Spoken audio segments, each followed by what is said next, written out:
একাধিক জায়গা থেকে এই রকম উত্তেজনা অশান্তির খবর পাওয়া যাচ্ছে। যেমন এবার কোচবিহার উত্তরের ছবি রাখবো।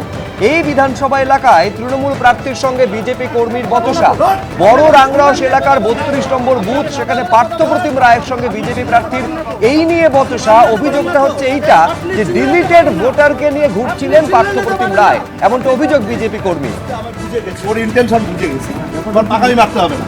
আগামীর কিছু নাই তো, একদম বললাম তো আগামীর সঙ্গে ওরা কিভাবে ঘুরে কে ডিলিট ভোটার এটা দেখার দায়িত্ব আমার। এটা আপনার আমি তো বললাম তো আপনাদের কেমন কাজ ওনাকে ডিলিট ভোট হিসেবে ঘুরে নিয়ে করাবেন। কন্ট্রোলে ফোন করো, তোমার হিম্মত থেকে করে নিও। আপনি একটা ভুল কথা বললেন কিন্তু। অন্যদিকে আসানসোল দক্ষিণের বিজেপি প্রার্থী অগ্নিমিত্রা পাল, তার গাড়িতে হামলা করা হয়, গাড়ি ভাঙচুর করা হয়। কি অভিযোগ করছেন বিজেপি প্রার্থী একেবারে সরাসরি আমরা নজর রাখবো। আমাদের প্রতিনিধি প্রকাশ সিনহা রয়েছেন আমাদের সঙ্গে। প্রকাশ, ঠিক কি অভিযোগ?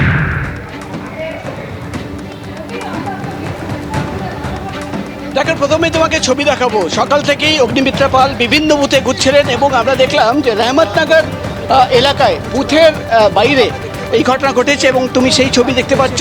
গাড়ির পেছনের দিকটা পুরো ভাঙচুর করা হয়েছে, অর্থাৎ পেছনে আত্মসহায়ক তিনি বসেছিলেন, তিনি আহত হয়েছেন এবং এই মুহূর্তে কিন্তু দেখতে পাচ্ছি পেছনের দিকটা পুরো ভাঙচুর করা হয়েছে।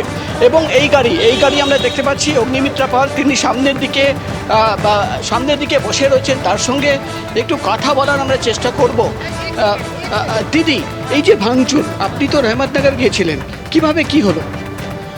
আমরা রহমতনগরের একটা বুথে গেছি, সেখান থেকে বেরিয়ে আবার সেকেন্ড বুথে যখন যাচ্ছি, বুথে ভেতরে গেলাম, সব বুথগুলো দেখে এলাম। যখন গাড়িতে উঠে গাড়িটা স্টার্ট করেছে তখনই একটা বড় পাথর পিছনে এসে মারলো আর কাজটা পুরো ভেঙে গেল। এর আগের বারেও তো একইভাবে 2021-এও তাই হয়েছে। 2021-এও এই সেম আগের বুথেও হয়েছে, স্টোন বেল্টিং করেছে। আজকে আবার তাই করছে। তার কারা করছে এটা বুঝতেই পারছেন, যারা চাইছে না যে আমি রহমতনগর আসি। রহমতনগর মাইনরিটি এলাকা, আমি 100 বার আসবো। আমি তাদেরও বিধায়ক, আমি তাদেরও প্রার্থী, আমি 100 বার আসবো। আপনাদের টিএমসির সম্পদ নয় মুসলমানরা, টিএমসি আমাদের, মুসলমানরা আমাদেরও কাছের লোক। সুতরাং আমাকে যদি ভয় পাইয়ে কাজ ভেঙে যদি চেষ্টা করেন, কিছু হবে না। আমি আবার যাব এবং দেখি সেন্ট্রাল ফোর্স কী করে। সেন্ট্রাল ফোর্স অ্যাকশন নিক, যারা পাথর ছুটছে। থানায় এসছেন, মানে অভিযোগ জানিয়েছেন? অভিযোগ লিখিত জানাইনি, আমি বড়বাবুকে এসে বললাম। বড়বাবু এখন ফোর্স নিয়ে ওখানে গেছে, আমি যাচ্ছি ওখানে। আপনারাও যাবেন তো চলুন। একেবারে সরাসরি প্রকাশ তুলে ধরছে ছবি যে যিনি বিজেপি প্রার্থী তার গাড়িতে হামলার ঘটনা ঘটেছে। সরাসরি তৃণমূল কংগ্রেসের বিরুদ্ধে অভিযোগ তুলছেন বিজেপি প্রার্থী। আর এরই মধ্যে আপনাদের ভোটের পার্সেন্টেজটা একবার জানায়। দুপুর 1টা পর্যন্ত 62% ভোট পড়েছে। সবচেয়ে বেশি ভোট পড়েছে পশ্চিম মেদিনীপুরে 66%, আর সবচেয়ে কম ভোট পড়েছে মালদায় 58%।